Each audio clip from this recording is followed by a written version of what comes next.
안녕하세요. 오늘은 인류의 역사를 송두리째 바꿔놓은 위대한 발명품들에 대한 이야기를 온화하고 잔잔한 목소리로 함께 나누어 볼까 합니다. 세상은 늘 변화해왔고 그 변화의 중심에는 언제나 인간의 기발한 상상력과 끊임없는 도전이 있었습니다. 수많은 발명품들이 세상을 바꾸었지만 그 중에서도 특히 우리의 삶에 지대한 영향을 미친 발명품들은 무엇이었을까요? 우리는 지금 너무도 당연하게 누리고 있는 많은 것들이 사실은 누군가의 오랜 고민과 노력, 때로는 우연한 발견이 만들어낸 결과라는 사실을 기억해야 합니다. 이러한 발명품들은 단지 물리적인 도구를 넘어 인류의 사고방식과 사회구조, 나아가 문화와 윤리적 가치까지도 형성하고 발전시키는 데 결정적인 역할을 해왔습니다. 문명의 진보는 결국 이러한 위대한 발명품들의 축적과 그로 인한 파급 효과로 설명될 수 있을 것입니다. 우선 우리가 떠올릴 수 있는 가장 오래되고도 혁신적인 발명품 중 하나는 바로 바퀴일 것입니다. 단순히 둥근 모양의 물체가 회전하는 원리를 이용한 바퀴는 기원전 3500년경 메소포타미아 문명에서 처음 등장한 것으로 추정됩니다. 이 작은 혁신은 운송수단의 혁명을 가져왔고 이는 곧 문명 발전의 속도를 가속화했습니다. 무거운 짐을 손쉽게 옮길 수 있게 되면서 교역이 활발해졌고 도시가 번성할 수 있는 기반이 마련되었죠. 바퀴가 없었다면 지금 우리가 누리는 자동차, 기차, 비행기와 같은 현대적인 운송수단은 물론 심지어는 공장에서 물건을 만들어내는 기계의 작동 원리조차 상상하기 어려웠을 것입니다. 바퀴는 단순히 물건을 운반하는 도구를 넘어 인류가 세상을 이해하고 활용하는 방식 자체를 변화시킨 근원적인 발명품이라 할 수 있습니다. 이로 인해 인류는 더 넓은 지역으로 활동 반경을 넓히고 자원을 효율적으로 분배하며 다양한 문화를 교류할 수 있게 되었습니다. 바퀴의 발명은 기술적 진보의 첫걸음이자 인류가 한계를 극복하고 더 나은 삶을 추구하는 의지의 상징이라고도 볼 수 있습니다. 시간이 흘러 인류는 지식과 정보를 기록하고 보존하는 것의 중요성을 깨닫기 시작했습니다. 고대 이집트의 파피루스, 메소포타미아의 점토판, 그리고 동양의 대나무나 비단 같은 재료를 거쳐 마침내 중국에서 발명된 종이는 지식의 대중화를 가능하게 한 위대한 발명품으로 꼽힙니다. 서기 105년 체륜에 의해 개량된 것으로 알려진 종이는 이전에 사용되던 재료들에 비해 훨씬 저렴하고 가공하기 쉬웠습니다. 종이가 발명되기 전에는 정보를 기록하고 보관하는 것이 매우 어렵고 비용이 많이 드는 일이었습니다. 양피지나 나무 껍질 같은 재료는 구하기 어렵고 가공도 쉽지 않았으니까요. 하지만 종이는 저렴한 비용으로 대량 생산이 가능했고 이는 곧 글쓰기와 인쇄술의 발전을 촉진하는 결정적인 역할을 했습니다. 지식이 소수 특권층의 전유물이 아니라 더 많은 사람들에게 확산될 수 있는 길을 열어준 것이죠. 종이의 발명은 인류의 지식 축적 속도를 비약적으로 높였고 이는 르네상스와 과학혁명의 밑거름이 되었습니다. 지식이 널리 퍼지면서 새로운 사상이 싹트고 인류는 기존의 관습과 통념에 도전하며 더욱 진보적인 사회를 향해 나아갈 수 있었습니다. 그리고 이 종이의 발명에 힘입어 15세기 중반 독일의 요하네스 구텐베르크가 금속 활자, 인쇄술을 개발하면서 지식의 대폭발을 일으켰습니다. 구텐베르크 인쇄술은 이전의 목판 인쇄와는 비교할 수 없는 효율성과 정확성을 자랑했습니다. 이는 성경을 대량으로 인쇄하여 보급하는 것을 가능하게 했고 그 결과 종교개혁의 불씨를 지피는 데 결정적인 역할을 했습니다. 더 많은 사람들이 책을 접하게 되면서 문해율이 향상되고 다양한 분야의 서적들이 널리 퍼져나가면서 새로운 사상과 지식이 빠르게 확산되었습니다. 인쇄술은 단순히 기술적 진보를 넘어 정보의 생산과 유통 방식을 근본적으로 변화시켰으며 이는 대중교육의 확대와 민주주의의 발전에도 지대한 영향을 미쳤습니다. 수많은 사상과 지식이 빠르게 공유되면서 인류는 한층 더 발전된 문명을 건설할 수 있게 된 것입니다. 인쇄술은 정보를 민주화하고 개인의 학습 능력을 향상시키며 비판적 사고를 장려함으로써 근대 사회의 형성에 지대한 공헌을 했습니다.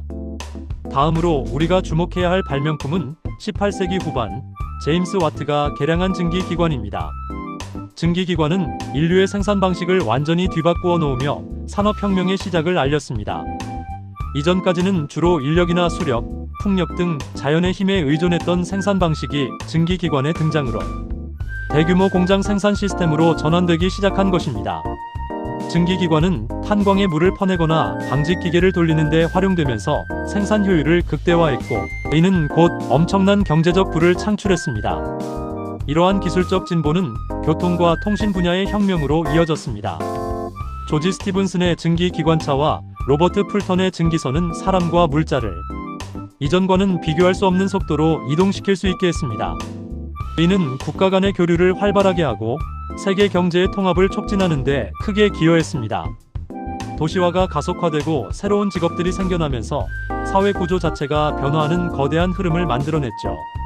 증기기관은 인간의 노동력을 기계가 대체하기 시작한 첫걸음이었으며, 오늘날 우리가 살고 있는 기계 문명과 자동화 시스템의 토대를 마련한 발명품이라고 해도 과언이 아닙니다.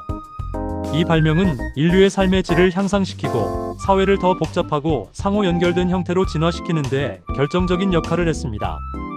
이러한 기술적 진보와 더불어 20세기에 들어서면서 인류는 생명을 연장하고 질병에 대항하는 놀라운 발명품들을 탄생시켰습니다.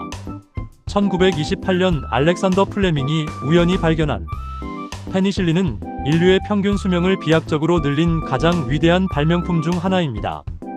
푸른 곰팡이에서 추출된 이 최초의 항생제는 박테리아 감염을 효과적으로 치료할 수 있게 해주었습니다. 과거에는 단순한 감염이나 작은 상처도 치명적인 결과를 초래했지만, 페니실린과 같은 항생제의 등장은 수많은 생명을 구하고 질병으로 인한 고통을 경감시켰습니다. 2차 세계대전 중 부상병들의 생명을 구하는 데 혁혁한 공을 세웠으며, 이후 의학 분야의 혁명을 가져왔고 다양한 항생제 개발의 길을 열어 오늘날 우리가 감염병으로부터 안전하게 살 수 있는 기반을 마련했습니다. 페니실린의 발견은 현대의학의 패러다임을 바꾸고 인류가 감염병을 정복할 수 있다는 희망을 안겨주었습니다. 또한 1895년 독일의 물리학자 비렐름 렌트겐이 발견한 X선은 인체 내부를 비침습적으로 들여다볼 수 있게 하여 진단의학의 새로운 지평을 열었습니다. X선은 뼈의 골절이나 내부 장기의 이상을 수술 없이도 확인할 수 있게 되면서 질병의 조기 진단과 치료에 혁혁한 공을 세웠습니다. 이는 의료 영상 진단의 시작을 알렸으며, 오늘날 MRI, CT 등 다양한 영상 진단 기술의 발전으로 이어지는 토대가 되었습니다. X선은 단순히 의료 분야에만 국한되지 않고 재료 과학에서 비파괴 검사를 하거나 공항에서 보안 검사를 하는 등 다양한 분야에서 활용되며 우리 삶의 안전과 편의를 증진시키는 데 기여하고 있습니다. 이로 인해 인류는 질병과의 싸움에서 한층 더 우위를 점하게 되었고, 안전하고 건강한 삶을 영위할 수 있는 가능성을 확장시켰습니다. 생명과학 분야에서는 1953년 영국의 프란시스 크릭과 미국의 제임스 왓슨이 로잘린드 프랭클린과 모리스 윌킨스의 연구를 바탕으로 밝혀낸 DNA 이중나선 구조의 발견이 빼놓을 수 없는 업적입니다. 이 발견은 유전 정보가 어떻게 저장되고 전달되는지를 이해하는 데 결정적인 통찰을 제공했으며, 생명의 신비를 풀어나가는 데 중요한 단서가 되었습니다. DNA 구조의 이해는 유전공학, 생명공학, 그리고 현대의학의 눈부신 발전을 이끌었으며, 질병의 원인을 규명하고 맞춤형 치료법을 개발하는 데 핵심적인 역할을 하고 있습니다. 복제 기술, 유전자 편집 기술 등 혁신적인 생명공학 기술의 기반이 되었으며, 이를 통해 인류는 암과 같은 난치병 치료, 유전 질환 예방, 식량 증산 등 다양한 분야에서 새로운 가능성을 탐구하고 있습니다. 먼 미래에는 이 DNA 기술이 인간의 수명을 더욱 연장시키고 유전 질환을 완전히 정복하는 데 기여할 수도 있을 것입니다.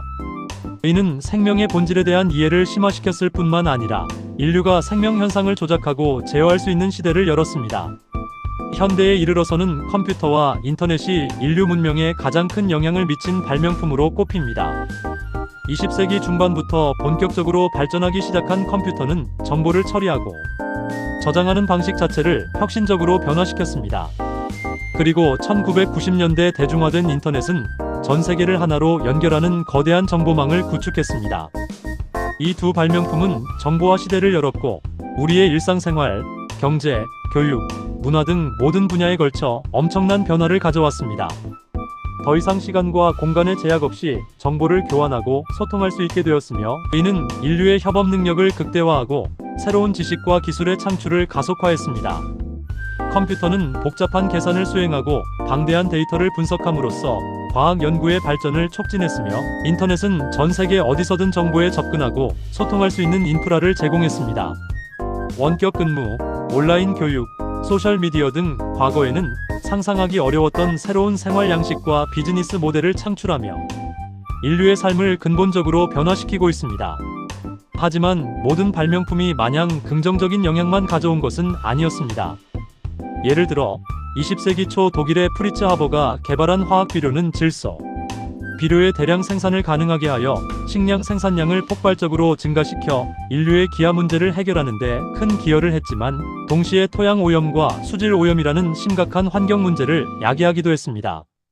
또한 핵에너지는 2차 세계대전 중 핵무기로 개발되어 인류에게 전례 없는 파괴력을 보여주었지만 평화적으로는 막대한 에너지를 생산할 수 있는 잠재력을 가졌습니다.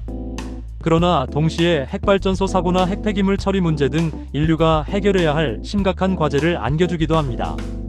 이처럼 위대한 발명품 뒤에는 언제나 인류가 현명하게 활용해야 할 책임이 따르며 기술의 발전과 함께 윤리적, 사회적 고려가 병행되어야 함을 시사합니다. 기술 발전의 양면성은 인류에게 끊임없이 질문을 던집니다. 과연 우리는 이 강력한 도구들을 어떻게 사용할 것인가? 우리는 과거의 발명품들이 세상을 어떻게 변화시켰는지를 돌아보면서 앞으로 인류가 어떤 발명품을 만들어낼 것이며 또 어떻게 그 발명품들을 인류의 더 나은 미래를 위해 활용할 것인지 깊이 고민해야 할 것입니다. 기술은 끊임없이 발전하고 있고 우리는 그 기술의 힘으로 더욱 풍요롭고 편리한 삶을 누릴 수 있게 되었습니다. 하지만 중요한 것은 기술 자체가 아니라 그 기술을 사용하는 인간의 지혜와 윤리적인 판단일 것입니다. 역사상 가장 위대한 발명품들은 단순히 편리함을 넘어 인류가 더 나은 내일을 향해 나아갈 수 있도록 끊임없이 영감을 주었으며 인류 문명의 진보를 이끌어온 원동력이었습니다. 그들의 위대한 정신을 기억하며 우리도 미래를 위한 의미 있는 발자취를 남길 수 있기를 바랍니다. 모든 발명은 인간의 필요와 호기심에서 출발하며 때로는 예상치 못한 결과를 가져오기도 합니다. 중요한 것은 이러한 발명들이 인류에게 어떤 영향을 미쳤고 앞으로 어떤 영향을 미칠지 끊임없이 성찰하는 자세일 것입니다. 감사합니다. 도움이 되셨다면 구독과 좋아요 부탁드립니다.